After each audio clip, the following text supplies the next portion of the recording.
We're looking at the Davenport dog shooting story again. So, Delete Lawz left something out. You notice Delete Lawz pointed out that the officer said, I smoked a dog. So, that's the only thing that this guy tells you is that the guy said, I smoked a dog. So, that kind of looks bad when he says it that way. But let's have a look at the actual body cam footage and I'll show you some interesting facts. So, have a look at this video on your own. But I want to show you something. See how I keyword search for gloves? Well, the two guys that were supposedly in charge of this dog asked the officer for gloves. You know why they wanted gloves? Because they wanted to pick the dog up. The dog is over here. The dog ran underneath the police car while the police car was driving. But the dog owners, they wanted gloves to pick the dog up. They don't want to touch the dog. The dog actually belongs to their sister, they claim. So the dog owner wasn't even present. So again, dog owners are the abusers. Dog owners leave their dogs with other people, and the dogs run over in the traffic and get killed. The police officer actually offers him some latex gloves. Looks like the transcript got it a little bit wrong, but he says, yeah, I got some latex for you. So Ethan offered these guys some gloves so that they could pick the dog up. And Ethan actually tells them, he's like, hey, I feel horrible.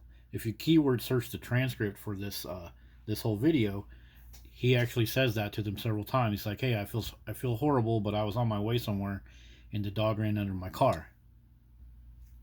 Notice right here, latex gloves. They're going to pick the dog up and get rid of it. So these two guys that are out here talking to the police officer about what happened with the dog, they just want to get the dog. They want to get rid of it. They're just like, when does Humane Society open? If you watch this video, they end up having a conversation with the police officer and his sergeant about, when does the Humane Society open? Please give us some gloves. We just want to get rid of the dog. They had no remorse, no empathy. The dog just belonged to their sister, and it almost seems like they were happy to have a reason to get rid of the dog. When does Humane Society open? We want to take the dog in and get rid of it. It's all right here in the body cam video. So listen a little bit, if you can, to what's going on in the background in this part of the video.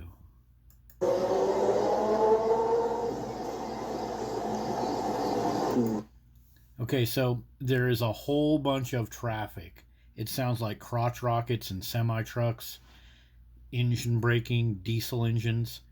So this dog that was running around in this alley, if it didn't get run over by the police car, the dog might have got run over by someone else. So you can't sit here and blame the police as if they purposely went after that dog. This place is full of all sorts of acceleration noises, engine braking noises. You can hear like brakes squeaking in the background, like the brakes of a big vehicle. So this dog was at danger because of the dog owner, not because of the police. There's plenty of vehicles running around full speed, hauling ASS that dog could have ran over. That the dog could have ran under. The dog happened to run under the police car. It was not on purpose by the police. And on a little funny side note, it seems like there's always some kind of criminal element when it comes to these dog stories. So at this part of about 4 minutes and 8 seconds in, they're going to talk about a guy in dreads that has a warrant out for his arrest. The guy in the dreads, he's a little weird. I know he had a warrant before, but they picked him up. He turned himself in. So we got people that have a warrant for their arrest. We have a dog owner that is supposed to be the sister of one of these dudes. She's not there. So the fault is on the dog owners. The fault is on these dudes that are supposed to be taking care of the dog.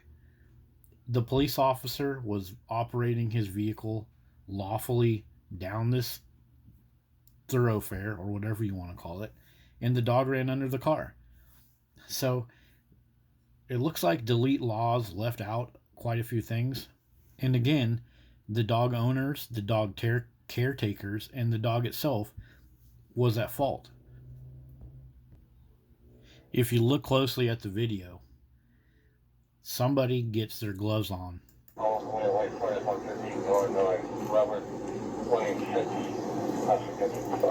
And the way they pick up the dog is like it's some kind of biohazard that they don't want to deal with. So everybody is so concerned about, oh, this guy right here has no empathy for the dog. Oh no, he said this, he said that. Well, these dudes that are taking care of the dog, it's some kind of nasty biohazard to them too. They picked it up like it was a pile of dirty diapers or something.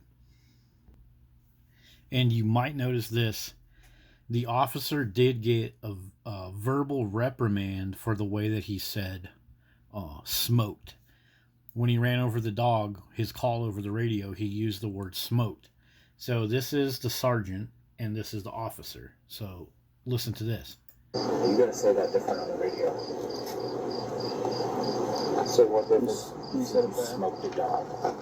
Oh, I did? Yeah, so he did get a reprimand, and probably when he went back to the station, he probably got more of a reprimand.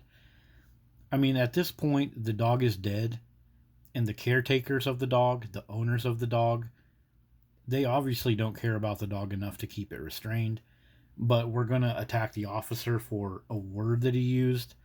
That's ridiculous. But I just wanted to show you that because he does get a little bit of a reprimand from his sergeant right there. So anyways, that's some stuff that delete Lawz left out. So hope you guys like it. I'll put this video in the description so you can have a look at the rest of it. See you later.